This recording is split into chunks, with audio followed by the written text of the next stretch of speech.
Corporate world को छोड़कर 50 लाख 60 लाख की सैलरी पैकेज जैसे चीजों को छोड़कर एजुकेशन सेक्टर में आ जाए, कि शायद टीचिंग वो लाइन है जो मुझे ऑप्ट करनी चाहिए। सूट करती है। As per my research CA बनना इतना आसान नहीं है। 10th जब मेरा क्लियर हुआ, मेरा 9 CGPA है। सारे फैमिली वालों को यही लग रहा था कि ये साइंस लेगा। मुझे केमिस्ट्री थोड़ी समझ नहीं आती थी, नंबर से मेरा ज्यादा इंटरेस्ट, तो वहाँ पे ये डिसीजन कॉमर्स लेने का ऐसे आया कि यहाँ पे इंटरेस्ट लाइक करता था। मेरे भी एक बड़े भैया थे, वो सीए की तैयारी बेंगलोर में करते थे। काफी ट्राई करने के बाद भी मैं जितना जो कुछ हो सकता है लिख के आता हूँ, लेकिन उसके बाद में पास नहीं होता। ये बात एकदम सच है। आई थिंक प्रॉब्लम्स को हम रोक नहीं सकते, प्रॉब्लम्स तो आएंगी ही आएंगी, so we will always look for the solution. इस जर्नी में आपकी फैमिली की भूमिका कैसी रही? फैमिली का सपोर्ट तो मैं बोलूँगा हमेशा से ही बहुत अच्छा रहा। तो कभी उन्होंने, फादर ने ऐसा नहीं बोला कि यार बहुत कठिन है, तुम कर पाओगे नहीं कर पाओगे? कभी ऐसा तो नहीं कहा, क्योंकि पापा का हमेशा से ये मानना था कि अगर बच्चा एक सपना देख रहा है तो वो उसको पूरा करने में लगा लेगा चीज़ें। कॉमर्स फील्ड में स्पेशली सीए के लिए फाइनेंशियली क्या स्ट्रांग होना बहुत जरूरी है? ऐसा बिल्कुल भी नहीं है। इस सब का खर्चा मिला के 2 लाख से भी कम का आता है। मिडिल क्लास वाले लोगों के लिए सबसे बेस्ट कोर्स है। Commerce is one of the most underrated subject, I don't know why. नमस्कार दोस्तों, आज का युग आप जानते हैं कि भौतिक युग है और हम सभी लोग अपनी जिंदगी के लिए पैसे जोड़ने पे तुले हुए हैं। क्या आप ऐसा सोच सकते हैं कि एक व्यक्ति हाईली एजुकेटेड होने के बाद, उसके बावजूद भी कॉर्पोरेट वर्ल्ड को छोड़कर, एटलीस्ट आप कल्पना नहीं कर सकते कि 50 लाख 60 लाख की सैलरी पैकेज जैसे चीजों को छोड़कर एजुकेशन सेक्टर में आ जाए? तो ऐसे ही एक व्यक्ति आज हमारे साथ हैं। आज हम उनसे उनकी जर्नी के बारे में और इस ट्रांसफॉर्मेशन के बारे में बातचीत करेंगे। मिस्टर सर्वज्ञ प्रकाश मिश्रा जी, नमस्कार। तो सर्वज्ञ जी, आप, जैसा मैंने अभी बताया कि एकदम से ये जो चेंजेस, मैं डायरेक्टली इसलिए शुरू करना चाह रहा हूँ इससे, क्योंकि अचानक मतलब कॉर्पोरेट वर्ल्ड को छोड़कर और इस तरफ आना, ये बड़ा अटपटा सा लगता है। तो ऐसा क्यों? So first of all, thank you so much sir for inviting me to this podcast. And ये डिसीजन एक्चुअली ऐसे आया जब मैं लास्ट ईयर अपने CA फाइनल की प्रिपरेशन कर रहा था जी। उस समय अचानक से एक मन में ख्याल आया कि दरअसल मैं क्या वो काम कर रहा हूँ जो मुझे पसंद है। तो मैंने सोचा एक बार के लिए असल में मुझे पसंद क्या है, तो थोड़ा हमने इसके बारे में विचार किया। तो याद आया कि जब हम स्कूल में थे तो स्कूल में पढ़ाई करते वक्त मैं सिर्फ खुद से नहीं पढ़ता था, बल्कि साथ में अपने दोस्तों को भी पढ़ाता था। फिर जब मैं CA में एंटर किया तो भी मेरे 2-3 दोस्त थे, एक बार मैं पढ़ लेता था, फिर उनकी भी हेल्प करता था। और CA फाइनल में आते आते मैंने कुछ ऐसे मटेरियल्स बना रखे थे, कंपाइल कर रखे थे, जिनको मैं इंडिया के सारे स्टूडेंट्स तक शेयर करता रहता था। तो वहाँ पे मुझे एक ख्याल आया मन में कि शायद टीचिंग वो लाइन है जो मुझे ऑप्ट करनी चाहिए, सूट करती है। तो वहाँ पे ये डिसीजन है। तो दोस्तों, मैं आपको बता दूं कि सर्वज्ञ प्रकाश मिश्रा जी ने पिछले साल ही CA जैसी कठिन परीक्षा को पास किया है, और चूंकि एकदम से इन्होंने ये डिसीजन लिया एजुकेशन सेक्टर में आने का, तो मेरा इनसे मिलना हुआ एक बार, तो मुझे लगा कि आप लोगों तक ऐसे व्यक्ति को ज़रूर पहुंचाना चाहिए। तो आज हम इन्हीं से एक बार फिर से बातचीत करना शुरू करते हैं। आइए। तो सर्वज्ञ जी, आपकी जो ये पढ़ाई है CA की, ये सभी जानते हैं कि CA, हालांकि हर एजुकेशन का हर सेक्टर अपने अपने विशेषता रखता है। लाइक इंजीनियरिंग में IITs टॉप लेवल पे मानी जाती है, मेडिकल में MBBS माना जाता है, कॉमर्स में CA एंड दिस, ये चीज़ें मानी जाती हैं। बट फिर भी अगर मैं कंपैरिजन करता हूँ सभी चीज़ों का, तो as per my research CA बनना इतना आसान नहीं है। आप IIT में क्वालिफाई कर सकते हैं, बट CA बनना इतना आसान नहीं है। तो आपने ये पहले से ही डिसाइड कर रखा था कि नहीं, हमको यही करना है? जैसे होता ना कि आदमी कॉमर्स फील्ड इसलिए ले लेता है कि चलो कुछ नहीं मिल रहा है तो कॉमर्स कर लेते हैं। तो ऐसा क्या था कि आपने कॉमर्स ही लिया? अच्छा, तो इस सवाल का जो जवाब है मैं इसकी शुरुआत से ही एकदम बताता हूँ आपको। जी जी जी जी। तो जैसे कि हमने एक बार क्लास 10 जब मेरा क्लियर हुआ, मेरा 9 CGPA आया था। उस टाइम पे परसेंटेज नहीं, CGPA चलता था। जी। तो 9 CGPA आने के बाद सारे फ्रेंड्स को, सारे फैमिली वालों को यही लग रहा था कि ये साइंस लेगा। लेकिन साइंस में जैसे कि हम सब्जेक्ट्स पढ़ते हैं, फिजिक्स, केमिस्ट्री, बायोलॉजी, मुझे केमिस्ट्री थोड़ी समझ नहीं आती थी।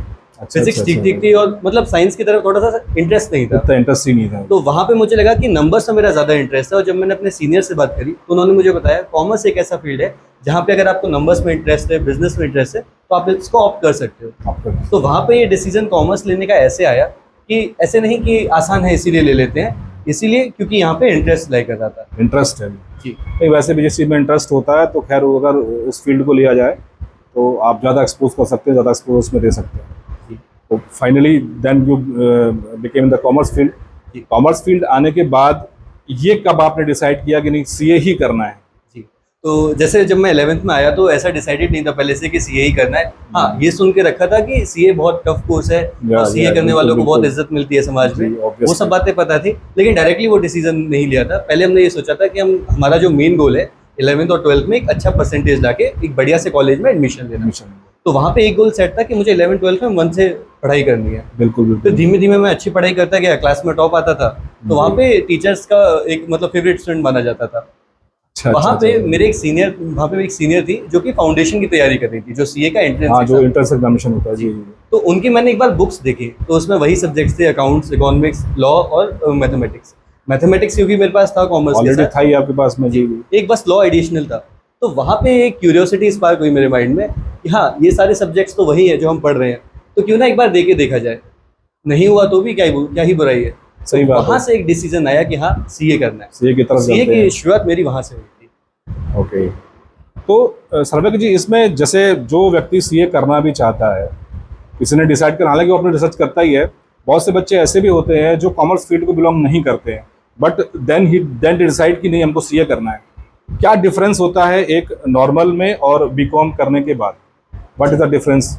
जी, तो इसमें डिफरेंस ये रहता है अगर कोई कॉमर्स स्ट्रीम से आके सीए के लिए ऑप्ट कर रहा जी। है तो उसके पास दो ऑप्शन है, या तो वो बीकॉम करने के बाद आ सकता है या फिर 12th करने के बाद। बाद हो सकता तो जो बीकॉम करने के बाद आते हैं उनको इस एंट्रेंस का एग्जाम नहीं देना होता है, वो डायरेक्टली Okay, okay. लेवल 2 में एंटर कर सकते हैं। लेकिन अगर आप 12th करने के बाद आते हैं तो वहाँ पे आपको लेवल 1 जो फाउंडेशन है वो देना पड़ेगा। वो देना पड़ता है। और अगर आप एक साइंस स्ट्रीम के स्टूडेंट हैं जी, दूसरे तो स्टूडेंट हैं। जी, तो आपको फाउंडेशन आपको भी देना पड़ेगा। बस बिल्कुल। इतना सा अंतर आता है कि जो 2 साल कॉमर्स का बच्चा 11th 12th में पढ़ लेता है वो आपने नहीं पढ़ा होता है, तो वहाँ पे अच्छा, 2 साल अच्छा, की अच्छा। बस थोड़ी सी प्रैक्टिस की कमी होती है। लेकिन जो सीए का कोर्स है एंट्रेंस का, फाउंडेशन का, वो जी। बहुत ही बेसिक तरीके से कवर करता है, क्योंकि वहाँ पे उनको पता है कि यहाँ पे साइंस और कॉमर्स दोनों के बच्चे आ रहे हैं, तो वो एकदम अच्छा। बेसिक से ही शुरुआत करते हैं।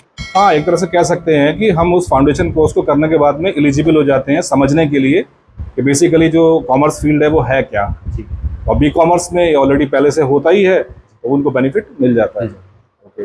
कुछ परसेंटेज क्राइटेरिया भी इसका है बी कॉम्स के लिए या साइंस वालों के लिए कि कौन लोग इसको एलिजिबल हैं? स्पेसिफिकली अभी याद नहीं आ रहा है, शायद एक टाइम पे 55% रहता था शायद, हाँ, ऐसा मैंने भी सुना था कि दूसरों के लिए 55% मिनिमम ऐसा होना चाहिए, then they can opt for the foundation course और समथिंग लाइक दैट। तो सर्वेक जी, सीए की जो आपकी जर्नी है, इसमें जैसा मैंने आपको बताया कि ये काफ़ी कठिन एग्ज़ाम होता है। ऑब्वियसली मेरे भी एक बड़े भैया थे, मैं बहुत छोटा था उस समय, वो सीए की तैयारी बेंगलोर में करते थे। आई थिंक ये बात है 95 के आसपास की। काफ़ी ट्राई करने के बाद भी बोलते थे कि मैं जितना जो कुछ हो सकता है लिख के आता हूँ, लेकिन उसके बाद भी मैं पास नहीं होता। तो ऐसा भी कुछ आपको ये फेस करना पड़ा? यानी कितनी मेहनत करनी पड़ती है? जी, ये बात एकदम सच है। इसमें एक सब्जेक्ट है हमारे यहाँ ऑडिट, उसमें जी। बच्चे यही प्रॉब्लम फेस कर रहे होते हैं। ओके। तो इसके लिए अभी हाल ही में सीए के बच्चों को गाइड करना भी शुरू किया हुआ है, क्योंकि मैंने भी अपने टाइम पे ये प्रॉब्लम फेस करी थी। तो इसका सिर्फ और सिर्फ एक सॉल्यूशन है, आप उसी कंटेंट को मल्टीपल टाइम्स रिवाइज करिए और एग्जैक्टली ये ढूंढने की कोशिश करिए कि मैं क्वेश्चन का आंसर जो लिख रहा हूँ क्या वही इंस्टीट्यूट चाह रहा है क्या, और अगर वैसा Okay. नहीं है तो वहाँ पे आप अपनी गलतियों को समझिए और उन पे वर्क करिए। आई थिंक ये चीज़ मेरे लिए भी वर्क करी थी और यही मैं सारे स्टूडेंट्स को बताता हूँ।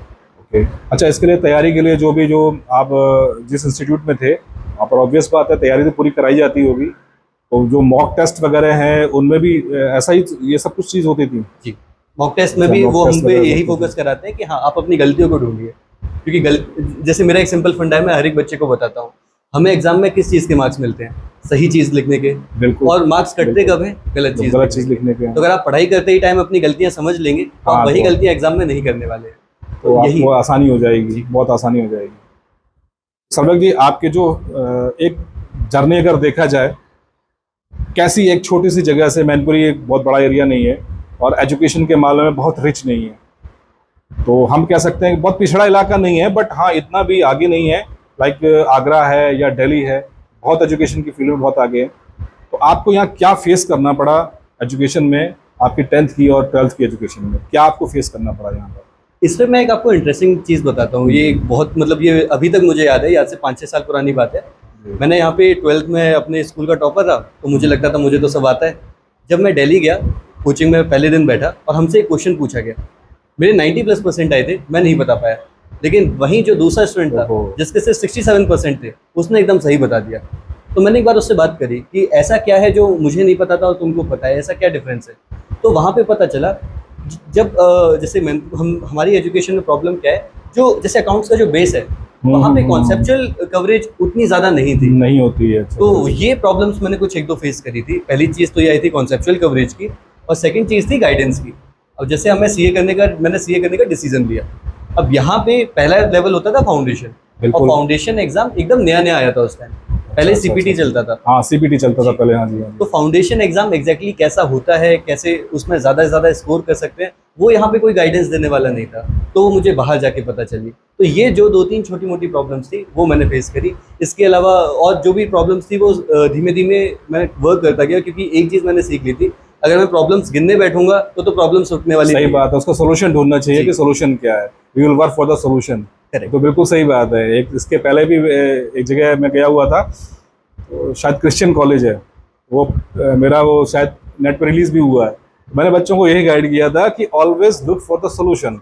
और एक बहुत अच्छा एग्जाम्पल दिया था कि एक बंदा था, वो अपने बिजनेस ट्रिप पे गया था।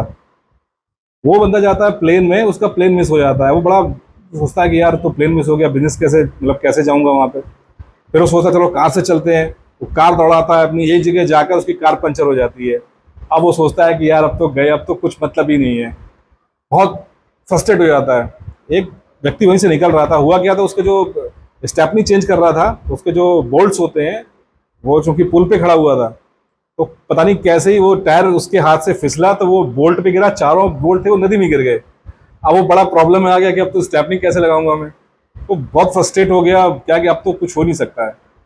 तो एक बंदा उधर से निकल रहा था, उसने बड़ा अच्छा एग्जाम्पल दिया कि सर कुछ मत करो, आप जो बचे हुए 3 टायर हैं उनमें से एक एक बोल्ट निकालो और फिट कर लो, तो आपके चारों टायर फिट हो जाएंगे। आप 150 की स्पीड में नहीं जा पाओगे, बट 100 की स्पीड में या 50-60 की स्पीड में एटलीस्ट जो करंट सिचुएशन है वहां से तो निकल जाओगे। तो वहां पर भी वही बात आई कि जो इतना बड़ा बिजनेसमैन था उसको ये समझ में नहीं आया, बट एक जो सिंपल सा बंदा निकल रहा था उसने वो सोल्यूशन ढूंढ लिया। जस्ट बिकॉज हमको किसी भी जो परिस्थितियां बन जाती हैं, आई थिंक प्रॉब्लम्स को हम रोक नहीं सकते, प्रॉब्लम्स तो आएंगी आएंगी। So we will always look for the solutions. तो इसमें इस जर्नी में आपकी फैमिली की भूमिका कैसी रही? फैमिली का सपोर्ट तो मैं बोलूँगा हमेशा से ही बहुत अच्छा रहा, क्योंकि अगर वो फैमिली का सपोर्ट नहीं होता तो शायद मैं ये क्लियर भी नहीं कर पाता।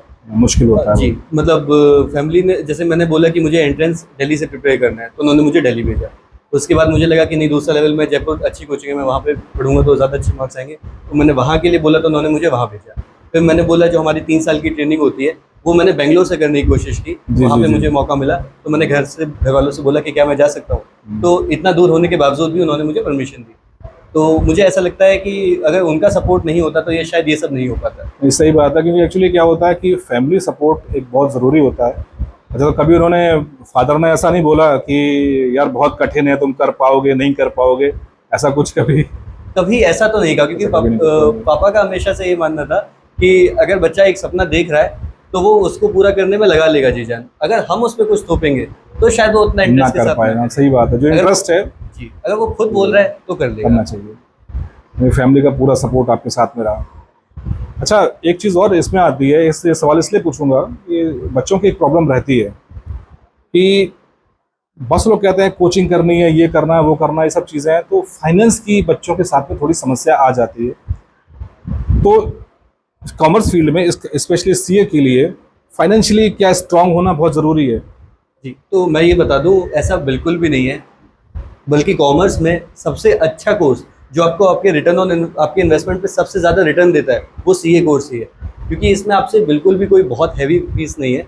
आपको सिंपल सीए इंस्टीट्यूट में रजिस्टर होना जहाँ होता है। नॉमिनल फीस होती है वो तो देनी पड़ती है जी। तीनों लेवल की एंट्री जो रजिस्ट्रेशन फीस है वो और एग्जाम फीस, ये सबका खर्चा मिला के 2 लाख से भी कम का आता है शायद। बाकी अगर आप कोचिंग कर रहे हैं, कहीं बाहर रह रहे हैं, तो वो तो एक डिफरेंस है, फिर तो आप अपने सुविधा के लिए कर रहे हैं जी। ना, तो आप किस लेवल के करते हो तो अपने डिपेंड करता तो है। ये सारा खर्चा मेरे हिसाब से 2 से 2.5 लाख के बीच में ही हो जाता है। मिडिल क्लास वाले लोगों के लिए सबसे बेस्ट कोर्स है ये। और मजे की बात देखिए कि आईआईटीज की मुझे आइडिया नहीं है, शायद 1.5 से 2 लाख रुपए फीस पर ईयर है, और 4 साल में आई थिंक 10 से 15 लाख रुपीस तो एक नॉर्मल व्यक्ति के खर्च हो जाते हैं। लेकिन फिर भी उसके बाद भी the commerce is one of the most underrated subject, I don't know why. तो इसी बात में मैं ये पूछना चाहता हूँ आपसे कि ये कॉमर्स फील्ड इतना रिच फील्ड है, आई डोंट थिंक कि आप चाहे इंजीनियर बन जाओ, आप चाहे कुछ भी कर जाओ, आप सैलरी लोगे, आईटीआर भरोगे, तो कहीं ना कहीं सीए का इन्वॉल्वमेंट या किसी न किसी अकाउंट्स वाले का इन्वॉल्वमेंट होगा ही होगा। यानी अकाउंट्स के व्यक्ति हर फील्ड में कहीं ना कहीं आपसे अटैचमेंट होगा। उसके बाद भी हमारे इंडिया में ये इतना अंडररेटेड फील्ड है, ऐसा क्यों है? मेरे हिसाब से जितना मैं अभी 2-3 शहर घूम के आया हूँ, बड़े शहर मैंने देखे जितने भी, बड़े शहरों में इसकी वैल्यू लोग रिकॉग्नाइज कर रहे हैं। लेकिन अगर हम बात करें छोटे शहरों की, तो यहाँ पे एक माइंडसेट मैंने ये ऑब्जर्व किया है कि साइंस या मैथ्स को ज़्यादा प्रेफरेंस इसीलिए दी जाती है क्योंकि यहाँ पे सबको पता है डॉक्टर या इंजीनियर बन जाओगे तो बहुत अच्छा है। कॉमर्स में कौन बच्चे जाते हैं? जिनको साइंस पढ़ना नहीं आता है या जो पढ़ाई में वीक होते हैं।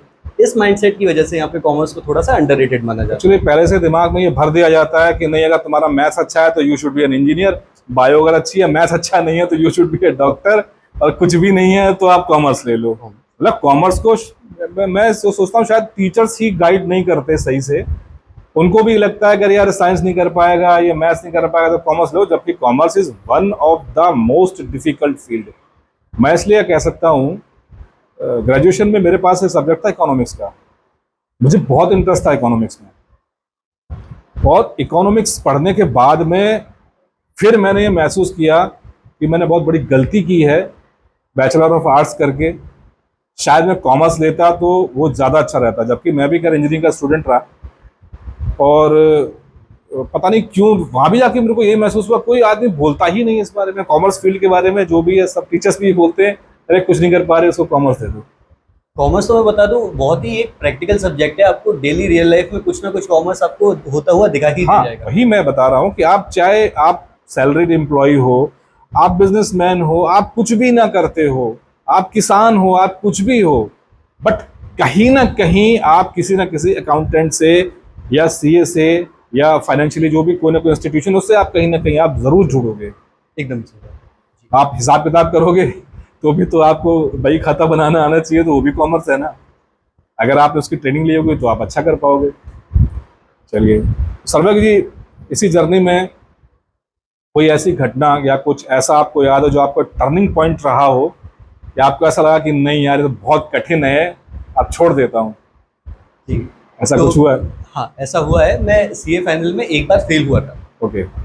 सीए फाइनल का जब मैंने फर्स्ट अटेम्प्ट लिखा, तैयारी पूरी नहीं थी, लेकिन ये था कि एग्जाम कभी भी नहीं छोड़ना है, एग्जाम आ गया है तो देना है, क्योंकि वो एक अपॉर्चुनिटी होती है जो बार बार नहीं आती है, आपके पास आई है तो उसका रेस्पेक्ट कीजिए, वो छोड़नी नहीं होती है। मैंने लिखा, तैयारी नहीं थी फिर भी लिखा, तो मैं उसमें क्लियर नहीं हुआ, मार्क्स भी बहुत कम आए। ऐसा लगा, ये आज से ठीक 1 साल पहले की बात है, शायद पिछले ही साल 11 जुलाई को मेरा रिजल्ट आया था 2024 में, और मैं उसमें फेल हुआ था। तो उस दिन काफ़ी ऐसा लगा कि यार ये सीए फाइनल क्लियर हो भी पाएगा या नहीं, क्योंकि सीए फाइनल मतलब जिस तरीके का माइंडसेट हमेशा सीनियर से सुना था कि बच्चे सीए फाउंडेशन इंटर तो क्लियर कर ही लेते हैं, आर्टिकलशिप भी हो जाती है, फाइनल में ही फाइनल में प्रॉब्लम हो जाती है। Yes yes yes. तो मुझे एक बार के लिए लगा क्या मैं उसी लूप में आके फंस गया हूँ, क्या मेरा भी यही हाल रहेगा। वहाँ पे वो बहुत ही मुझे थोड़ा सा डर वाला पॉइंट लगा, लेकिन क्योंकि मेरे पास मेरे सीनियर्स बहुत अच्छे थे जिन्होंने मुझे एक चीज़ सजेस्ट करी, मैं उनकी वो स्टेटमेंट बोलूँगा।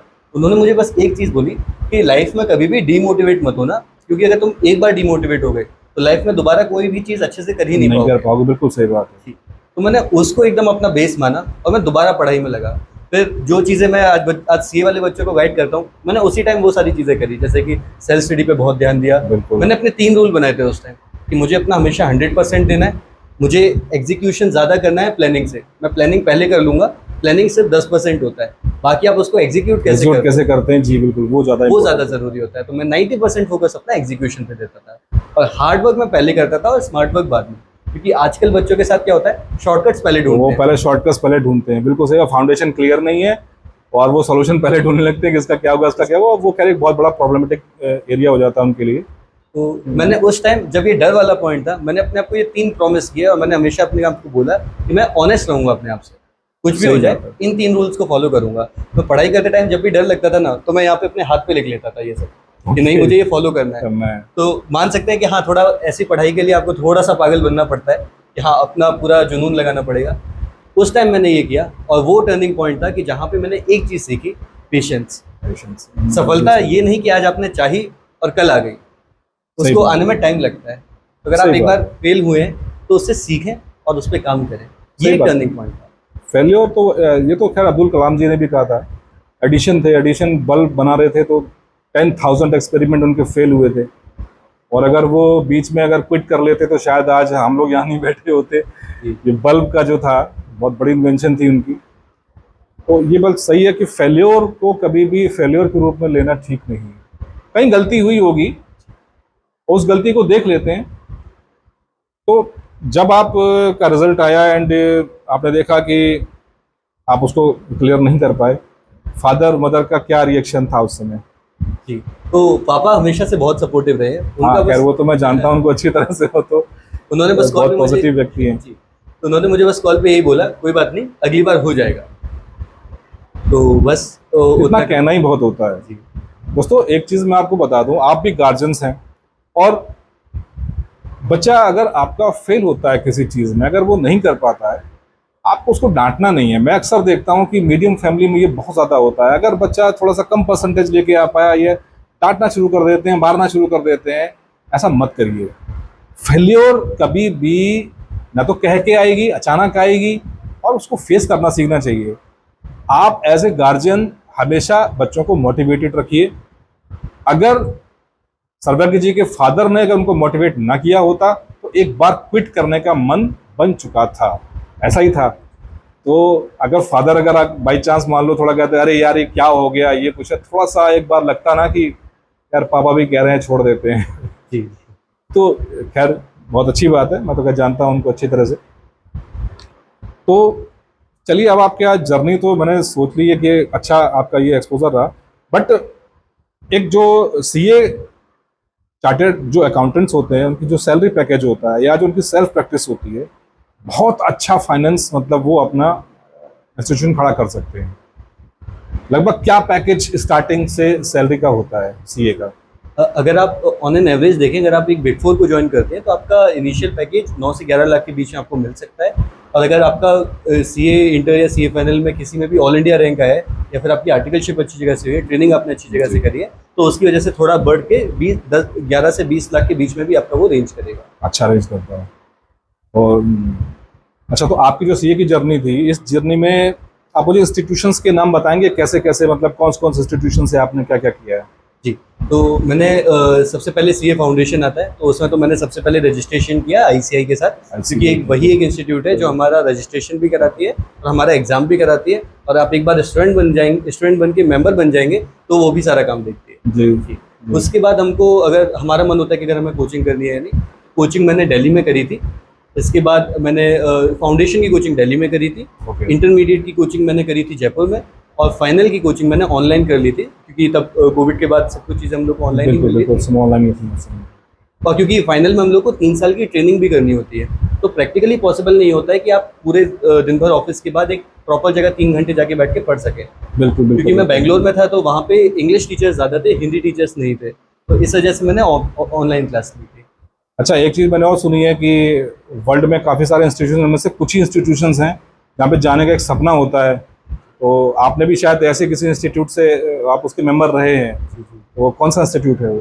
जी, तो मैंने जो हमारे यहाँ सीए की जो आर्टिकलशिप होती है मैंडेटरी जी। ट्रेनिंग जो होती है, जी। वो मैंने करी थी प्राइस वाटर हाउस कूपर्स, उसका हाँ, ये फर्म तो का name one of the price water बहुत। हाउस एंड को एलएलपी, वो one of the big force में आता है और अच्छी जगह है आर्टिकलशिप करने के लिए। अच्छा, इसका कोई क्राइटेरिया है कि कौन उसको ले सकता है या ऐसा जी। कुछ है? जी, उनका जब भी वैकेंसी का आता है तो उसमें एलिजिबिलिटी क्राइटेरिया आता ओके, है। ओके। जी, जैसे कि सीए इंटर आपका 3 अटेम्प्ट्स में हो जाना चाहिए, कम्युनिकेशन स्किल्स अच्छी हो, ये बेसिक क्राइटेरियाज वहाँ पे वो मांगते हैं। देन उस पे आप मेंबर बन सकते हैं। काफ़ी अच्छा एक्सपोजर वहाँ पे रहता है। जी, काफ़ी अच्छा ऑब्वियसली क्या सीए का ड्रीम तो वहाँ पे होता है कि उस इंस्टीट्यूट में पहुँचे। तो अभी जैसे आपने बताया कि 11 to 20 लाख रुपए का इनिशियल पैकेज फाइनल के बाद मिल सकता है।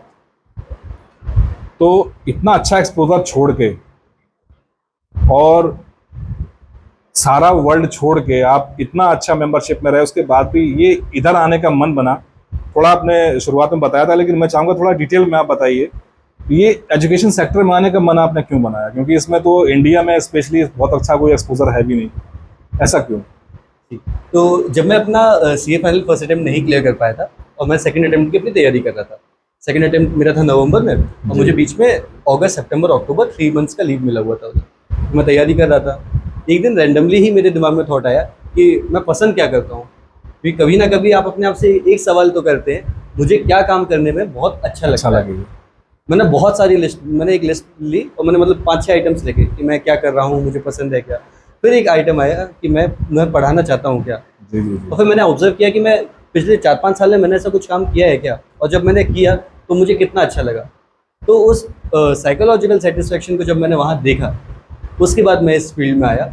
और क्योंकि मेरे बाबा भी टीचर रहे अपने हाँ, टाइम पे, तो obviously। शायद थोड़ा उनसे भी ये इन्फ्लुएंस हुआ हूँ मैं इस मामले में। बाकी जैसे ही फिर मेरा सीए क्लियर हुआ, मतलब ये मैंने सितंबर में ही अपना थॉट बना लिया था, like before writing my CA final second attempt, CA बनने से पहले ही ये मैंने तय कर लिया था कि मुझे वापस अपने होम टाउन आना है और मैं अपने होम टाउन में ये कोचिंग इंस्टीट्यूट शुरू करूँगा। क्योंकि बहुत मुश्किल हो, मतलब बहुत ये निर्णय ऐसा नहीं होता है, ये डिसीजन एक तो मतलब सोच सकते हैं कि आज का जो भौतिक वातावरण है, आदमी चाहता है बड़ी गाड़ी चाहिए, बड़ा बंगला होना चाहिए, ये है वो है। और जैसे बैकग्राउंड से आप आते हैं, एक मीडियम फैमिली को बिलोंग करते हैं, सपना होता है घर वालों का भी और अपना भी कि यार हमारा बेटा ये करेगा वो करेगा। तो पापा ने कभी बोला नहीं कि अरे यार तुम वापस आ गए ऐसा करने के लिए? जी, तो इसके बारे में मैं आपको बताता हूँ। एक चीज़ थी कि जब मैं क्लास 10th में आया था, जी। क्लास 10th हमारा शुरू हुआ था, तो मैंने पापा को एक प्रॉमिस किया था कि देखना 1 साल हो जाएगा, आपको मेरी फ़ोटो स्कूल के बाहर लगी मिलेगी। वो मैंने पूरा किया। जब क्लास 12 शुरू हुआ तो मैंने उनको बोला कि आपको मेरी फ़ोटो क्लास 12 के बाहर जो वो बैनर लगेगा ना रिजल्ट का, उसमें दिखेगी। कॉमर्स में सबसे पहले लगी थी। तो पापा को जो प्रॉमिस करता था वो होता था। उसके बाद जब हम एक बार दिल्ली से जयपुर जा रहे थे, तो रास्ते में यही पीडब्ल्यूसी का ऑफिस मिला था। तो मैंने पापा को बस में से दिखाया कि पापा देखो वो ऑफिस है, यहाँ पे मुझे आर्टिकलशिप करनी है, मैं यहाँ करूँगा। तो मैंने पापा को वो प्रॉमिस किया, वो भी पूरा हुआ। वेरी तो गुड। फिर जब मैंने ये प्रॉमिस किया तो पापा को लगा ये जब भी आके हमको कुछ बोलता है तो वो ये कर लेता है। तो वहाँ पे उन्होंने मुझे ये सपोर्ट किया कि हाँ, अगर तुम सोच रहे हो ऐसा तो तुम कर सकते हो। तो एजुकेशन फील्ड में आप इसीलिए यहाँ पर, क्योंकि हमारा जो मैनपुरी है इतना एजुकेशन रिच नहीं है। तो अभी जो आप जो बच्चों को पढ़ा रहे हैं, तो क्या क्या कोर्सेज आप ऑफर करते हैं और थोड़ा सा इसके बारे में आप बताइए। तो इस जैसे जो हमारा इंस्टीट्यूट है उसका नेम है सर्वज्ञान एजुकेशन। मैंने अपने ही नेम पे रखा है, क्लासेस जानबूझ के नहीं रखा है, क्योंकि मुझे लगता है मैं यहाँ पे क्लासेस से ज़्यादा एजुकेशन प्रोवाइड बिल्कुल सही करने बात में है। फोकस जी, करता हूँ। इसके 3 डिवीजन्स है। एक है सीए रिलेटेड, जिसका कि नेम है सर्वज्ञान सीए। यहाँ पे मैं सीए फाइनल स्टूडेंट्स को मेंटरशिप देता हूँ। बेसिकली मैंने एक बार वो जर्नी देखी हुई है कि जब मेरा फर्स्ट अटेम्प्ट में नहीं हुआ था, नहीं हुआ सेकंड था। अटेम्प्ट में हुआ, तो मैंने बीच में क्या चेंजेस किए थे। क्योंकि मेरा अगर सेकंड अटेम्प्ट में क्लियर हो गया, लेकिन फिर भी बहुत सारे स्टूडेंट्स ऐसे होते हैं जो third attempt, fourth attempt, fifth attempt दे रहे होते हैं, जी, जी, उनका जी, नहीं हो पा रहा होता नहीं है। हो पाता है। तो ये जो हमारा प्रोग्राम है ये इन पे ही फोकस करता है कि ये कहाँ गलती कर रहे हैं और उसको कैसे सही किया जा सकता है, ताकि ये अपना नेक्स्ट अटेम्प्ट को लास्ट अटेम्प्ट बना ले। तो अभी हमारा पहला बैच हुआ था May 25 में और उसका अच्छा रिजल्ट्स भी आया है। Okay, very good. तो ये पहला डिवीजन है। फिर 2 डिवीजन है। ये दो division specifically 11th and 12th commerce students के लिए है, क्योंकि मैंने ये चीज़ ऑब्जर्व करी यहाँ पे होम टाउन में साइंस और इंजीनियरिंग के लिए बहुत कुछ बिल्कुल है। बिल्कुल, यही सब इसी क्षेत्र में सब जो लोग हैं वो जाना चाहते हैं। जी, कॉमर्स फील्ड में कोई जाने नहीं चाहता है। कॉमर्स स्टूडेंट्स की कोई बात सुनने वाला था ही नहीं यहाँ पे। जी। मैंने सोचा एक कॉमर्स की शुरुआत की जाए। तो यहाँ पे 2 डिवीजन में से पहला डिवीजन है सीए सर की कॉमर्स क्लासेस, ताकि उनको पता चल सके कि उन्हें पढ़ा कौन रहा है, सीए सर है। और कॉमर्स क्लासेस में बेसिकली उनके तीनों सब्जेक्ट्स कवर होते हैं, अकाउंटेंसी, बिजनेस एंड इकोनॉमिक्स। तो 11th एंड 12th दोनों का क्लासेस चलता है उसमें। और इसके अलावा क्योंकि हमने इतने टाइम में ये ऑब्जर्व किया, जैसे अपने टाइम में भी मैंने ये देखा था, गाइडेंस की बहुत कमी रहती है। गाइडेंस की कमी रहती है, स्पेसिफिकली एग्जाम्स के लिए नहीं, बल्कि रियल लाइफ में भी आपको क्या कर सकते हो, क्या करना चाहिए, ऐसा। तो उसके लिए एक हमारा फ्री इनिशिएटिव है जिसका कि नाम है सीए सर का कॉमर्स क्लब। यहाँ पे हम क्या करते हैं, हर महीने हमारी एक कोशिश रहती है कि किसी न किसी एक फील्ड, एक एग्जाम के बारे में कोई 2-4 प्रोफेशनल्स आए जी ऑनलाइन जी जी, और बिल्कुल। वो आके बच्चे को गाइड करें। इसके लिए मैं किसी भी बच्चे से 1 रुपये चार्ज नहीं करता हूँ, ये कम्प्लीटली फ्री है। आप चाहे मेरे यहाँ पढ़ते हो चाहे ना पढ़ते हो, आप कोचिंग में आइए, अपना रजिस्ट्रेशन कराइए उस सेशन में और ज्वाइन करिए और सीखिए। यहाँ पे हम किसी चीज़ का ऐसा प्रमोशन भी नहीं करते हैं। हमारा मानना ये है कि जो प्रॉब्लम गाइडेंस की मैंने अपने टाइम पे फेस करी थी, अगर मैं आज यहाँ पे हूँ और मैं एक काम कर रहा हूँ, तो वही सेम प्रॉब्लम किसी और स्टूडेंट को फेस ना हो, उसके सही लिए बात है। तीसरा प्रॉब्लम। नहीं, क्योंकि कॉमर्स फील्ड में वास्तव में जो है संभावनाएं बहुत ज़्यादा हैं, लेकिन वास्तव में यहाँ के जो टीचर्स हैं, मेंटोर्स हैं, वो भी इसको बिल्कुल प्रमोट नहीं करते। एटलीस्ट जिन लोग बच्चों ने कॉमर्स ले रखी है, वो टीचर्स भी इतने मोटिवेटेड नहीं हैं। I don't know why. At least कम से कम जिन्होंने, जो टीचर्स हैं, उनको तो गाइड करना चाहिए कि आगे चल के क्या कर सकते हैं। वो मैंने कमी देखी है। बिल्कुल आपकी बात जो है बिल्कुल सही है कि मेंटर्स की बहुत बड़ी कमी है। कॉमर्स में हम लोग क्या कर सकते हैं, क्या नहीं। तो जो अभी आप कोर्सेज रन कर रहे हैं, कितना एनरोलमेंट आपका हुआ है अभी तक? अभी हमारे 11th और 12th दोनों को मिला के ऑलमोस्ट अराउंड 20 स्टूडेंट्स हैं 20 एंड सीए फाइनल में अराउंड 18-20 स्टूडेंट्स, क्योंकि पहला ही फेज है। हाँ, वो ऑब्वियसली अभी तो स्टार्ट ही किया है। और ऐसा कोई एम है कि नहीं कि हमें 100, 200, 500 करने हैं, ऐसा कुछ भी एम है? अगर मैं एम बताऊं तो मुझे इस सिटी की कॉमर्स की बेस्ट क्लासेस बनाना है, इसको बेस्ट इंस्टीट्यूशन बनाना है। हाँ, इससे पहले भी एक सर थे, मुझे नाम याद नहीं आ रहा है, वो शायद अभी इसमें किसी प्राइवेट कॉलेज में इस समय शायद वो डायरेक्टर हैं, आई थिंक। तो वो पहले टैली वगैरह का बहुत अच्छा चलाते थे। कॉमर्स फील्ड भी उन्होंने स्टार्ट किया था। आई डोंट नो, शायद उनको एक्सपोजर नहीं मिला होगा, क्योंकि फाइनेंस की दुनिया है तो सबसे पहले आदमी देखता है कि पैसा कितना आएगा। जी। और आप तो खैर पैसे की दुनिया छोड़ के आए हो। तो सर्वज्ञ जी, इस जर्नी में आपकी फैमिली ने आपका साथ दिया और आप ये कोचिंग स्टार्ट कर रहे हैं।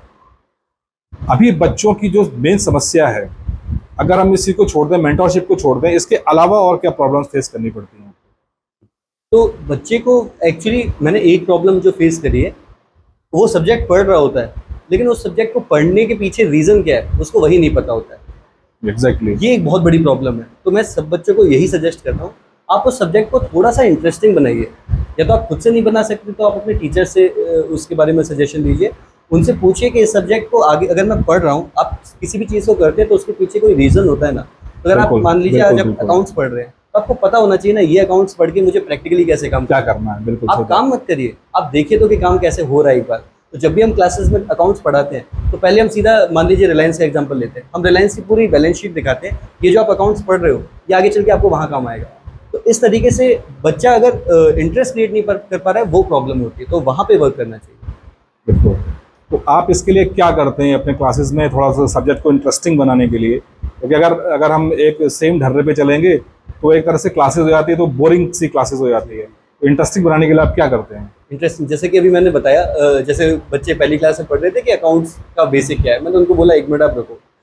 सबसे पहले आता है कि अकाउंट्स के एलिमेंट्स क्या होते हैं, तो assets, liabilities, expenses, capital, revenue, ये सब। तो मैंने उनको बताया बैलेंस शीट ओपन करके कि ये आइटम यहाँ जाता है, ये आइटम यहाँ जाता है। अगर आप फिक्स एसेट्स पढ़ रहे हो तो वो बैलेंस शीट में कहाँ आते हैं, किस कंपनी के पास कितने हैं, ये कैसे देखते हैं, कंपनी में कहाँ कहाँ क्या क्या काम हो रहा होता है। हम बच्चों को एनुअल रिपोर्ट भी पढ़ना सिखाते हैं, क्योंकि हमने उस पर वर्क किया हुआ है, एक आइडिया है। तो बच्चों को जब वो दिखाते हैं ना, तो उनको समझ में वो आता है कि वो बुक को कैसे लिंक कर सकते हैं। ये तो हो गया अकाउंट्स। हाँ, ये होता है कि कैसे हम उसको इम्प्लीमेंट करेंगे वहाँ पे जाके। तो इकोनॉमिक्स जब पढ़ाते हैं तो इकोनॉमिक्स पढ़ाने के साथ साथ, बुक से पढ़ाने के साथ साथ हम उनको एक बार इकोनॉमिक बजट भी दिखाते हैं सरकार की, ताकि उनको एक आइडिया मिले कि हाँ ये भी तो कोई चीज़ होती है। बिल्कुल, ऑब्वियसली। इसके अलावा जो रिसेंट पॉलिसीज आती हैं उनके बारे में भी समझाने की कोशिश करते हैं। फिर जब आती है बिजनेस की, तो रिसेंट जितना भी बिजनेस में जो केस स्टडीज आ रहा होता है उसके बारे में भी उनको गाइड करते हैं। तो इस तरीके से सब्जेक्ट को इंटरेस्टिंग बन जाता है एक सब्जेक्ट। बच्चों को एक विजन दिखता है, और अगर विजन दिख गया तो आपकी जर्नी आसान हो जाएगी। हाँ, वो तो बात सही है। अच्छा, क्योंकि ज़्यादातर बच्चे, मैं समझता हूँ शायद 99% बच्चे ज़बरदस्ती कॉमर्स उनको दिया गया होगा, तो साइंस नहीं कर पा रहे हैं या मेडिकल फील्ड में नहीं जा पा रहे हैं, तो then you should go for the commerce. तो ऐसे बच्चों के लिए काफ़ी कठिन नहीं होता है गाइड करना उनको? थोड़ा सा कठिन होता है, लेकिन पूरी कोशिश यही रहती है कि एक बार इंटरेस्टिंग बना दिया जाए सब्जेक्ट, क्योंकि अगर उन्हें एक बार वो इंटरेस्ट दिख गया तो मुझे लगता है कोई भी बच्चे को बस एक बार सही डायरेक्शन देने की कमी होती है। बस अगर आपने सही डायरेक्शन दे दी और वो खुद से मेहनत करना चाह रहा है तो वो चल पड़ेगा। क्या विज़न आपने देखा है और आपने जब डिसाइड किया कि हम बच्चों को एजुकेट करेंगे, बेसिकली आपका मेन विज़न या मिशन क्या है? मेन विजन मेरा ये है कि जो प्रॉब्लम्स मैंने अपने टाइम पे फेस करी थी कॉमर्स का स्टूडेंट होते हुए, वो यहाँ किसी दूसरे स्टूडेंट को कभी फेस ना करनी पड़ेगा। उसके पास प्रॉपर गाइडेंस हो कि उसको 11th-12th में पढ़ाई कैसे करनी है। इवन 10th क्लास के बच्चे को भी पता हो कि अगर मुझे 11th में कॉमर्स लेनी है तो मैं क्या कर सकता हूँ। तो जो फ्री सेशंस होते हैं ये हमने 10th वाले स्टूडेंट्स के लिए रखे हैं। और इसके बाद अगर उसको पता हो, उसको अगर 12th के बाद कहीं अच्छी जगह काम करने जाना हो, जैसे कि मैं PWC में गया था या फिर मान ली कहीं और किसी और स्टूडेंट को जाना है, तो रिज्यूमे बनाना होता है, इंटरव्यूज़ की तैयारी करनी होती है, तो वो कहीं वहाँ अटक रहा है तो उसको वहाँ पे भी प्रॉपर गाइडेंस मिले। सिर्फ ये नहीं कि हम बस बैग उठा के ट्यूशन चल दिए, पढ़ लेंगे आ जाएंगे, वो पर्पज़ नहीं है। उसके बियॉन्ड स्टूडेंट का एक 360 डिग्री डेवलपमेंट, उस पर वो फोकसिंग ज़्यादा है। क्योंकि सही बात है, अगर सब्जेक्ट इंटरेस्टिंग हो और पढ़ाने की टेक्निक्स अच्छी हो, सबसे बड़ी बात है बच्चे को अपना अगर विज़न पता चल जाए, अपना टारगेट पता चल जाए कि मुझे यहाँ पहुँचना है, तो फिर उससे बड़ी बात कुछ नहीं है। जितने भी कोचिंग इंस्टीट्यूट्स हैं, और भी यहाँ पर ऐसी बात नहीं, कॉमर्स के कई टीचर्स पढ़ाते हैं, what is the basic difference कि आप उनसे अलग कैसे हैं? तो मैं तो यही मानता हूँ कि सारे टीचर्स अपने आप में बहुत अच्छे हैं जी। मैं बस इतना बता सकता हूँ कि मैं थोड़ा सा अलग इसीलिए हूँ क्योंकि जो मैं काम करके आया हूँ मैं बच्चों को उस तरीके से समझाता हूँ। यू कैन से कि जो टीचर्स हैं बेसिकली, सही बात है, उनके पास में एक्सपीरियंस नहीं है और आपके पास में ऑलरेडी इतना एक्सपीरियंस है, कंपनीज का एक्सपीरियंस है, वो एक्सपीरियंस आप बच्चों को बांटना चाह रहे हैं। Very good. तो सर्वज्ञ जी, ये तो आई हैं प्रॉब्लम्स बच्चों की तरफ से, गार्जियंस का क्या रिएक्शन रहता है? जो आप यहाँ बच्चे आते हैं तो कभी कुछ गार्जियन से बातचीत हुई हो तो ऐसा कुछ? गार्जियन से बात होती है और मैं हर महीने जो भी बच्चा हमारे यहाँ एनरोल्ड होता है उसके प्रॉपर टेस्ट लिए जाते हैं। ऐसा नहीं कि आप बस यहाँ पढ़ रहे हैं, आपको पहले पढ़ाया जाता है, क्वेश्चन सॉल्व कराए जाते हैं, फिर आपका टेस्ट भी होता है और टेस्ट के मार्क्स आपके घर पे भी भेजे जाते हैं। ओके जी, तो उसके बाद हम गार्जियंस को भी बुलाते हैं, एक बार उनसे बात हो जाए कि आपका बच्चा कैसे परफॉर्म कर रहा है, तो उनको उनके बच्चे की पूरी रिपोर्ट मिलती है। ऐसा नहीं कि बस ट्यूशन जा रहे हैं भेज दिया, हमें कोई अब मतलब नहीं है, उनके पास पूरा डेटा जाता है। और जैसे अभी हमारा 2nd मंथ था मई का, तो हमने अप्रैल में टेस्ट लिया, फिर मई में लिया, फिर हमने मई उसमें रिपोर्ट कार्ड में ये भी दिखाया कि बच्चे ने अप्रैल के कंपैरिजन में मई में इम्प्रूवमेंट किया भी है, तो वो सारा डेटा गार्जियंस के साथ शेयर किया जाता है। तो मुझे इससे लगता है जितने भी गार्जियन से बात हुई है उनका थोड़ा सा ट्रस्ट बिल्ड हुआ है कि हाँ, भले ही पहला साल है हमारा कोचिंग इंस्टीट्यूशन का, लेकिन फिर भी ये पूरा जो भी आप काम है वो अच्छे से डिलीवर करके दे रहे हैं। नहीं, ये बहुत ज़रूरी है अगर आप डेटा पे काम करते हैं, क्योंकि किसी कोचिंग सेंटर में ऐसा नहीं होता। किसी भी जगह आप चले जाइए, नॉर्मल अगर कोई बहुत अच्छा भी रन कर रहा है तो टेस्ट भी अगर ले रहा है, आई थिंक रिजल्ट डिलीवर करने के बाद में कोई आदमी पूछता भी नहीं है, कोई बस जस्ट है कि बस मेरे पास फीस आ गई, दैट्स ऑल। अच्छा, अगर फीसिस की मैं बात करूं, बात चली है, तो क्या फीस वगैरह आप चार्ज करते हैं? जी, तो CA का तो प्रोग्राम एकदम अलग है। 11th-12th की बात करूँ तो 11th-12th के लिए जो हमने कॉमर्स क्लब बताया वो एब्सोल्युटली फ्री है, उसका एक सिंगल चार्ज नहीं है। ज़रूरी नहीं है कि आप हमारे ही स्टूडेंट हो, अगर आप कहीं और भी पढ़ रहे हैं लेकिन आप ये गाइडेंस चाहते हैं कि आपको जो 12th की बात है आप बिल्कुल रजिस्टर कर सकते हैं, उसका कोई भी चार्ज नहीं है, उसका कोई रिस्ट्रिक्शन नहीं है।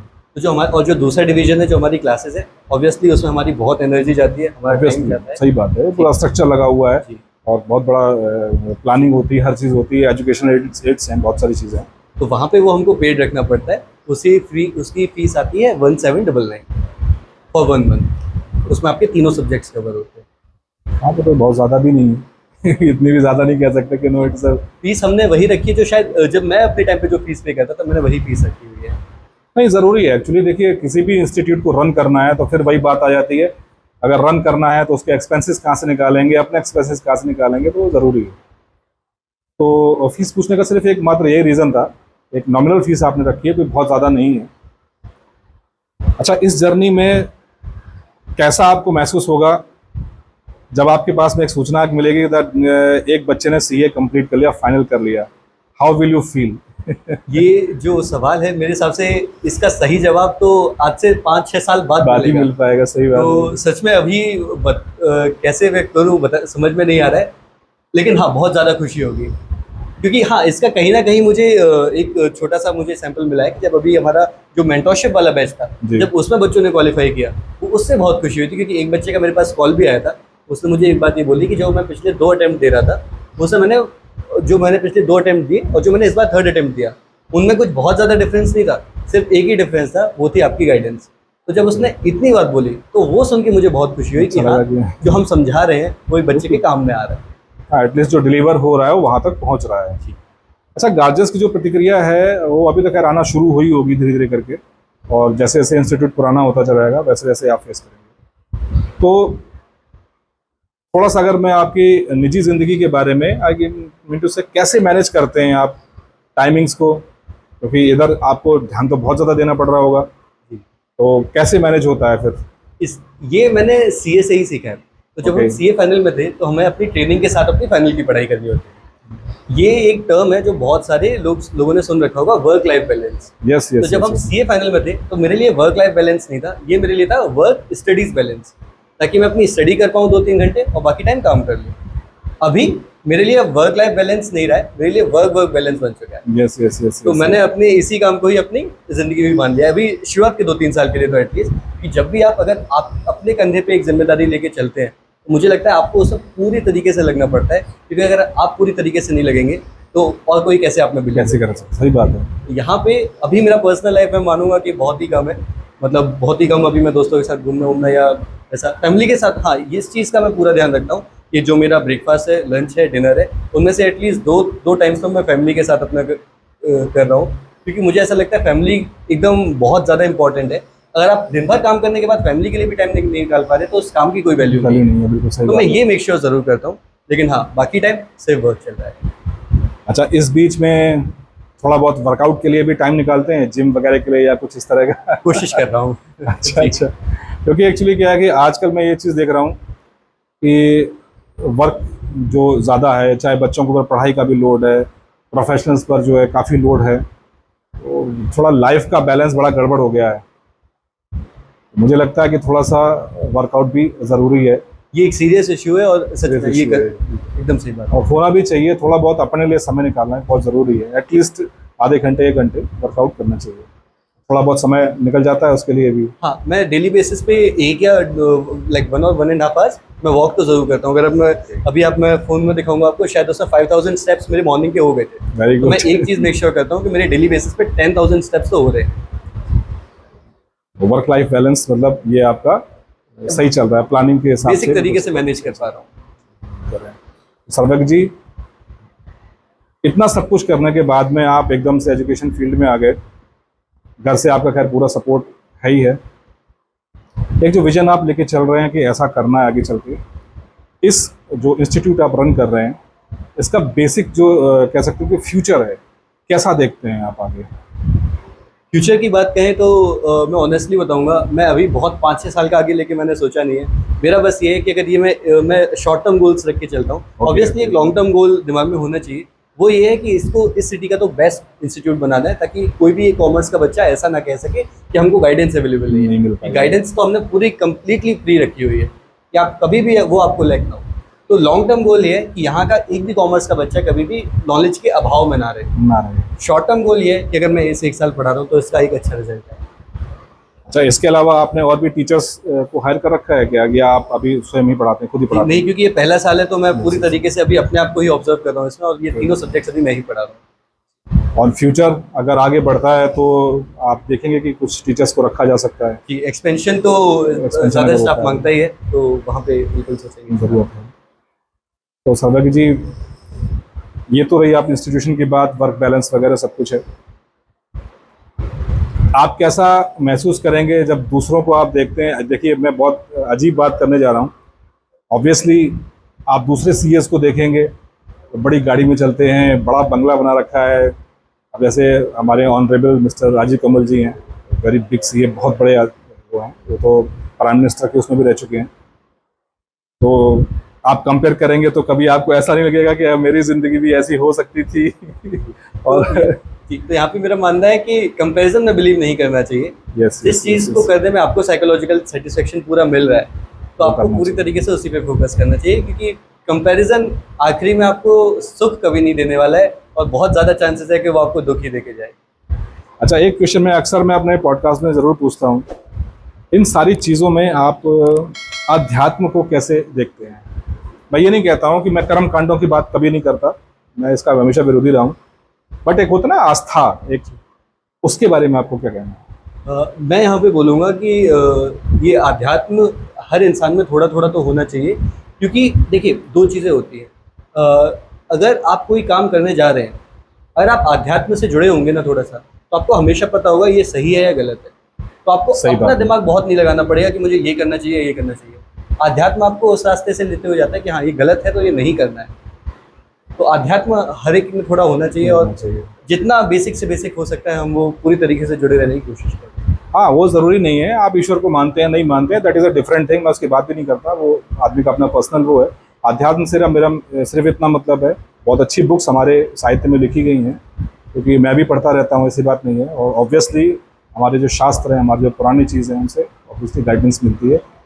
तो आपने भी थोड़ा बहुत ये किया है, करते हैं। नहीं, ऐसा कुछ तो नहीं, लेकिन हाँ मतलब ईश्वर की बात आ रही है तो मैं श्री कृष्ण भगवान में बहुत मानता हूँ। अच्छा, ओके, अगर ओके। मतलब मेरा कभी भी घर पे कोई कॉल जी, होता है जी, तो जी। सबसे पहली बात मेरी वहीं से शुरू होती है कि जय श्री कृष्णा, या जी। फिर सुबह उठूंगा तो जय श्री कृष्णा। ऐसा श्री कृष्ण श्री राम तो दिन में कम से कम दिन मुँह से 20-30 बार तो निकल ही जाता निकल है। जाता है।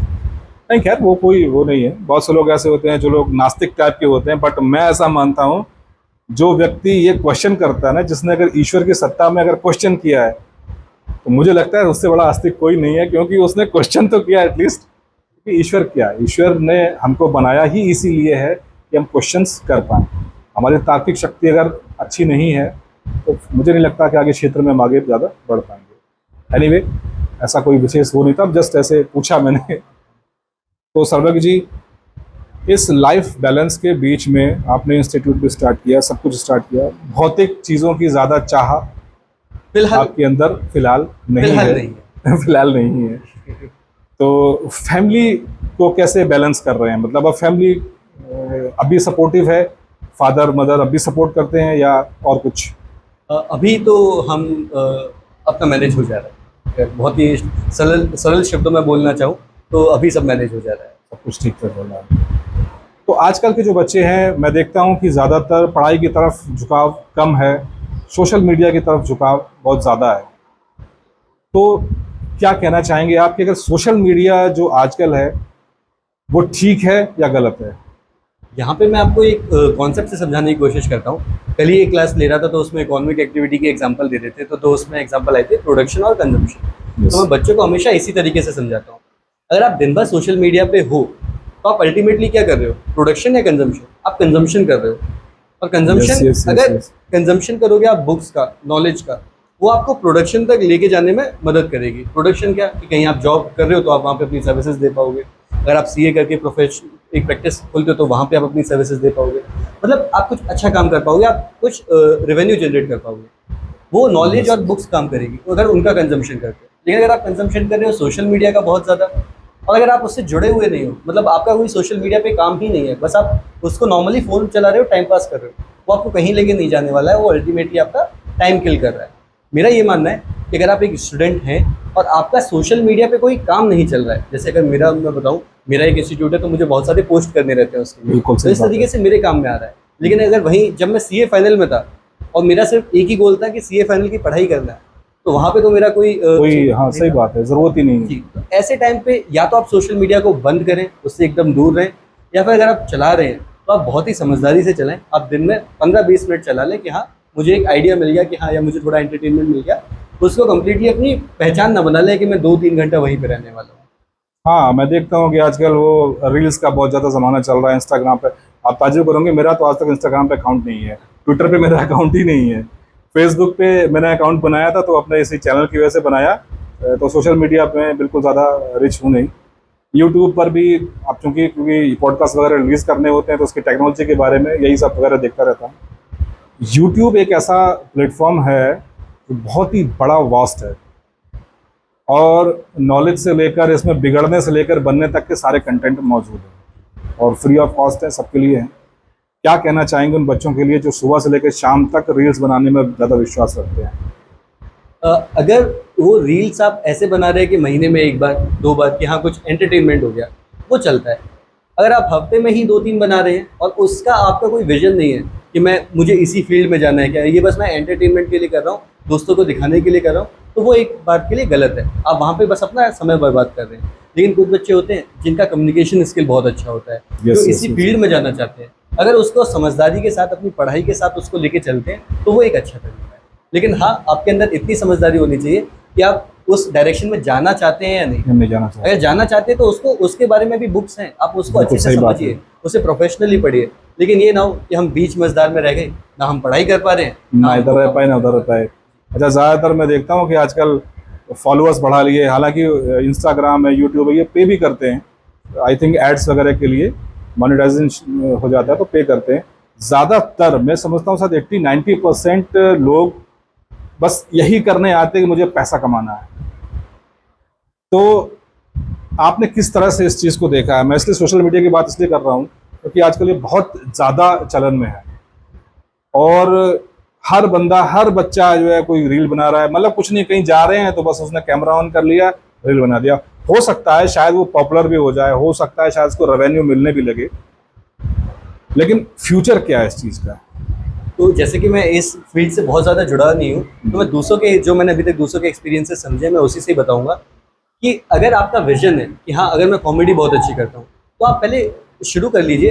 लेकिन ये ना हो कि सिर्फ आप वीडियो ही बनाए जा रहे हैं, आप अपनी कॉमेडी स्किल्स पे वर्क नहीं कर रहे हैं। या फिर आप एक्टिंग अच्छी करते हैं तो एक बार कोशिश करिए आप अपनी एक्टिंग भी सुधारिए। तो ये ना हो कि हम बस ये चाह रहे हैं ईजी मनी, कि बस मैं वायरल हो जाऊँ, मैं पैसा कमा लूं। बस बात खत्म। आप अपनी स्किल्स पे भी वर्क करिए साथ साथ। तो मैं इस तरीके से देखता हूँ। और ये जो भी चीज़ें हैं, मुझे ऐसा लगता है आजकल ईजी मनी या ईजी सक्सेस कहीं पे भी पॉसिबल नहीं है। नहीं, और अगर जितना जल्दी आएगी उतना जल्दी चली जाएगी। बहुत से लोग आए, मतलब मैं नाम नहीं ले सकता, बहुत से लोग मैंने देखे आए, पैसा कमाया और उन्हें, ऐसी बात नहीं है, बहुत ऊंचे मुकाम तक गए, एक पहचान बनी, और लेकिन उसके बाद वो कहाँ गायब हो गए आज तक किसी को पता नहीं है। एक बहुत अच्छा एग्जाम्पल था, उन्होंने अपना उस पर डाला भी है, 5 करोड़ रुपए उन्होंने जीते।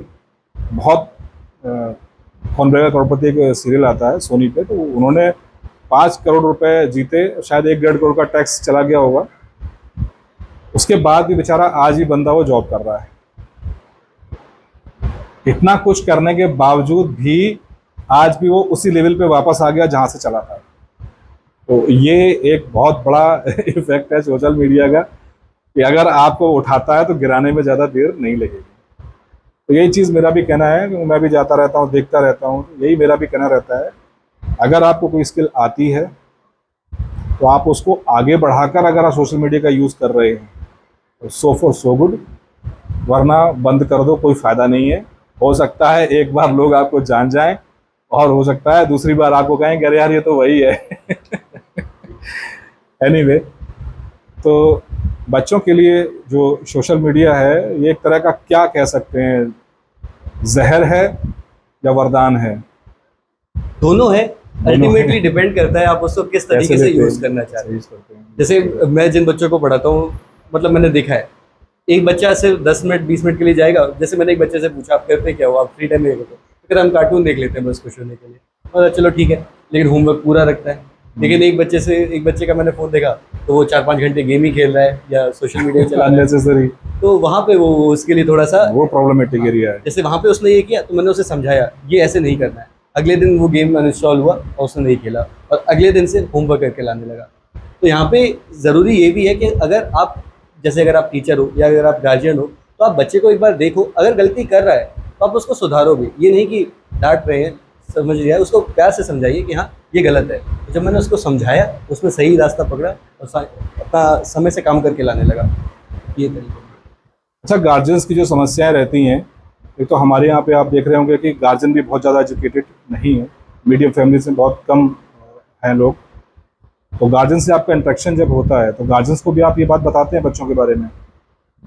हाँ, गार्जियंस बताते हैं। वो ये बताते हैं क्योंकि जनरली यही चीज़ है ना, जो साइंस, जिसको साइंस कठिन लग रहा होता है वो कॉमर्स लेता है, या फिर जो पढ़ाई नहीं कर रहा है वो कॉमर्स लेता है। यहाँ पे यही माइंड सेट है, तो वो जनरली आके मुझे यही बताते हैं। कि हमारा बच्चा पढ़ने में अच्छा नहीं है, तो मैं यही बताता हूँ कि बच्चा ऐसा कोई नहीं है जो वीक है। वीक कभी कोई बच्चा नहीं होता है, वीक हमेशा एफर्ट्स हो सकते हैं। एफर्ट्स होते हैं, सही बात है। तो अगर मैं और वो बच्चा साथ में मिलके एफर्ट्स लगाएं तो हम बिल्कुल कोई भी चीज़ हो, अगर 11th-12th का कोई भी सब्जेक्ट हो, बहुत अच्छे से पढ़ सकते हैं। तो वहाँ पे मैं ये मैसेज दूँ। सही बात है। अच्छा, एक चीज़ और भी है, ये जो कटु सत्य है वो ये भी है, अगर मान के चलिए अगर 100 बच्चे तैयारी करते हैं तो 100 में से एक बच्चा ही निकलेगा, क्योंकि वैकेंसी ही उतनी है। तो वो जो 99 बच्चे हैं उनके लिए आपका क्या संदेश है? ये बहुत इंपॉर्टेंट है, क्योंकि जो एक बच्चा सफल हो गया वो तो ऑब्वियस बात है, वो सफल हो गया, बट जो 99 बचे किसी रीज़न से अगर वो पीछे रह गए तो आप क्या कहना चाहेंगे उनके लिए? मेरा मानना ये है कि कभी भी हार नहीं माननी चाहिए, क्योंकि देखिए मैं अपने आप को बता रहा हूँ कि मैं टॉपर रहा कॉमर्स का, लेकिन अगर आप मेरे पूरे स्कूल का रिजल्ट देखिए तो मैं स्कूल टॉपर नहीं था, मैं चौथे या पाँचवें नंबर पे था। तो मैं भी कहीं ना कहीं रिलेट कर पाता हूँ ऐसी चीज़ों में कि मैं भी उन 99 स्टूडेंट्स में रह चुका हूँ। या जब मेरा CA फाइनल पहली बार में नहीं हुआ तो भी तो मैं उन 99 लोगों में आ गया कि हाँ मैं सक्सेस नहीं पा पाया, लेकिन उसके बावजूद अगले अटेम्प्ट में अच्छे तरीके से पढ़ाई करी और क्लियर कर गया। तो बिल्कुल सही यहाँ बात। पे मेरा उन 99 लोगों को यही मैसेज है कि मैं भी उनकी जगह रह चुका हूँ। और मेरा, आप अगर गलतियों पे काम करना सीख लें, अगर आपको वही चीज़ करनी है तो आप गलतियों पे काम करें, सीखें और आप फिर से दें, आपको सक्सेस मिलेगी। अगर उसके बाद भी नहीं मिल रही है तो एक बार सोचिए क्या मैं सच में ये करना चाहता भी हूँ या नहीं, क्या मुझे कोई दूसरा फील्ड देखना चाहिए। लेकिन एक बार ये सेटिस्फेक्शन होना चाहिए कि मैंने अपना 100% दिया, उसके बाद नहीं हो रहा है तो शायद अब मेरे में गलती नहीं है, शायद मुझे कुछ और चीज़ पसंद है, ये चीज़ नहीं हो रही है। हाँ, तो वो जो 99 बच्चे रह गए किसी भी रीज़न से, एक्चुअली अकाउंट्स का कोई फील्ड छोटा फील्ड नहीं है। अगर वो CA नहीं भी कर पाते हैं तो भी तो आई थिंक उनके लिए और भी तो ऑप्शंस ओपन होंगे। काफ़ी तो ऐसे क्या ऑप्शंस हैं, कुछ बता सकते हैं आप उसके बारे में? जैसे आप दूसरे प्रोफेशनल कोर्सेज में जा सकते हैं, जैसे अगर आप यहाँ जैसे इंडिया में CA है, बाहर ACCA है, जी, जी, CPA जी, जी, जी, है, आप जी। इन कोर्सेज के लिए जा सकते हैं। फाइनेंस में CFA का कोर्स एक बहुत ज़्यादा ट्रेंडिंग हाँ, चल रहा है CFA आजकल। कोर्स बिल्कुल बिल्कुल बिल्कुल, हाँ। CA के अलावा CS और CMA कोर्सेज भी जी। हैं। इसके अलावा अगर जैसे मान लीजिए CA में दिक्कत आ रही है तो आप किसी गवर्नमेंट एग्जाम्स के लिए भी अपेयर कर सकते हैं, जहाँ पे कि प्रॉपरली वो अकाउंट से ही रिलेट करता है। जो आपने जी। CA में पढ़ा होगा वो आपका वहाँ पे भी बहुत हेल्प आएगा। मतलब कोई फील्ड का ऐसा नहीं है कि नहीं, अगर CA में फेल हो गए या CA नहीं कर पाए तो अरे यार अब तुम्हारी लाइफ बर्बाद हो गई, ऐसा कुछ नहीं है। अल्टीमेटली मैंने एक चीज़ ऑब्जर्व करी है, आज की डेट में इंसान वही सक्सेसफुल बन रहा है जिसके पास स्किल्स हैं। डिग्री बस Yes, yes, आपके लिए एक स्टेबिलिटी का काम कर रही है कि हाँ आप स्टेबल आप हो जाओगे, आपको एक सिक्योरिटी रहेगी कि हाँ मेरे पास कुछ है। लेकिन अगर आप लॉन्ग टर्म देखना चाहोगे आज से 20-30 साल बाद, तो जिसके पास आज स्किल है, जो कुछ नया सीखने की चाह रख रहा है, वो आगे कैसे भी पहुंच जाएगा अगर पहुंच उसके ही पास जाएगा। जैसे आप देख रहे होंगे कि हमारे छोटे शहर में भी, क्योंकि व्यापार से जुड़ा हुआ है, तो GST एक बहुत बड़ा क्षेत्र है। जो व्यापारी है वो तो अपना GST भर नहीं पाता, ऑब्वियस बात है, प्रोफेशनल ही भरेगा कोई ना कोई। तो ये बच्चे जो हैं अगर बाई चांस CA की तरफ नहीं जा पाते हैं, उनके लिए ये फील्ड भी तो ओपन ही है एक तरह से। इसमें एक GST प्रैक्टिशनर का भी कॉन्सेप्ट आता है, तो आप जी, जी, GST जी। प्रैक्टिशनर भी बन सकते हैं। जिससे प्रैक्टिस बन इससे सकते कुछ हैं। रूल्स होते हैं, आप एक बार अगर वो चेक करें तो अगर आप एलिजिबिलिटी आपका क्राइटेरिया बैठ रहा है तो आप हाँ, वो इजीली किया जा सकता है मेरे ख्याल से। जो इतना तैयारी करेगा उसके लिए प्रैक्टिशनर बनना कोई बहुत ज़्यादा। तो अल्टीमेटली अर्निंग की अगर मैं बात करूं, तो अगर पैसा कमाना चाहते हैं तो अगर CA नहीं बन पाए तो भी उनके पास कमी नहीं है, इतना क्षेत्र है कि ऑलरेडी वो इस क्षेत्र में आकर पैसा भी कमा सकते हैं।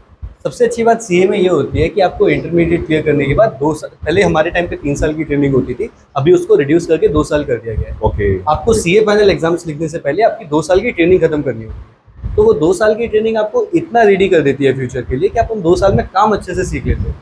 तो सबसे पहली कोशिश तो यही करिए कि CA फाइनल क्लियर हो किसी भी तरह। जी। अगर नहीं हो पा रहा है तो आपने जो उन 2 साल काम सीखा है, आप उसको अपना बेस लेके आप उसी में ही थोड़ा सा और अच्छे आगे से बढ़ा सीखें, सकते हैं। और आपके लिए अपॉर्चुनिटीज हमेशा ओपन रहने वाली है। और इसी तरह से जैसे GST का फील्ड है, सेल्स टैक्स है, इनकम टैक्स है, ये सारे ये बड़े क्षेत्र हैं, कोई छोटा क्षेत्र नहीं है। अब वैसे अगर इनकम टैक्स के प्रोफेशन मैं देखूं तो शायद बहुत कम ही लोग हैं यहाँ पे। मैनपुरी में शायद एक 2-3 ही लोग मेरे नाम में हैं, शायद कुलशेष सर हैं, वही एक माने जाते हैं the best one of the. तो इस क्षेत्र में खैर ऐसी बात नहीं, काफ़ी संभावनाएं हैं।